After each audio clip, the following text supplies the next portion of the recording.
Vous le connaissez lui, Christian Estrosi, maire de Nice, et son épouse, Laura Tenoji, qui est journaliste. Eh bien, figurez-vous qu'une plainte pénale d'un mystérieux lanceur d'alerte vient d'être déposée. Eh oui. Donc il faut savoir que ce maire a plusieurs cordes à son arc. Pourquoi je vous dis ça? Oui, parce qu'il est maire de Nice, il est aussi président de la métropole, président délégué de la région, président et vice-président de 2 partis, et en plus il écrit des livres.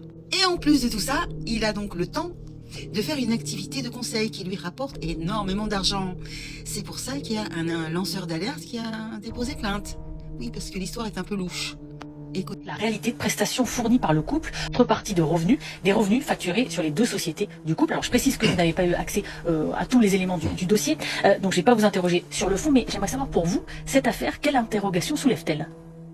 Écoutez, c'est très troublant, surtout venant de la part de M. Estrosi, qui est quand même, je vous le rappelle, maire de Nice, président de la métropole, président délégué de la région, président et vice-président de 2 partis, qui semble-t-il écrit des livres.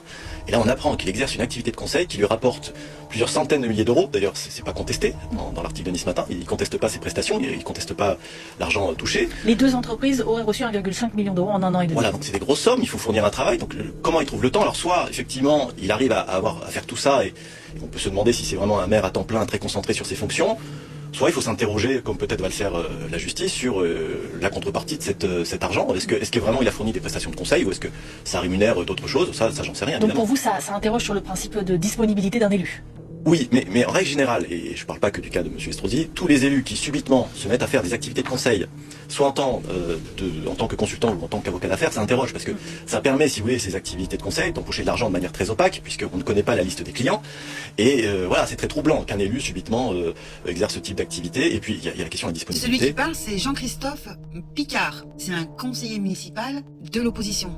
Et il est aussi membre d'Anticor. Vous savez, cette association anticorruption. Oui, donc tout le monde s'interroge sur son activité de conseil qui lui a rapporté, vous avez entendu, 1,5 million d'euros à tous les deux, c'est-à-dire lui et sa femme.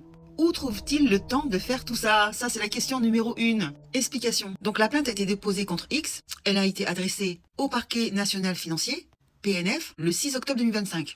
Et cette plainte, elle vise les 2 sociétés du couple. Vous avez la première société d'Estrosi, Hopkins & Hopkins, qui a été ouverte en octobre 2023. Et en même temps, vous avez la société de l'épouse, Madame Tenoji, qui s'appelle Startup Story.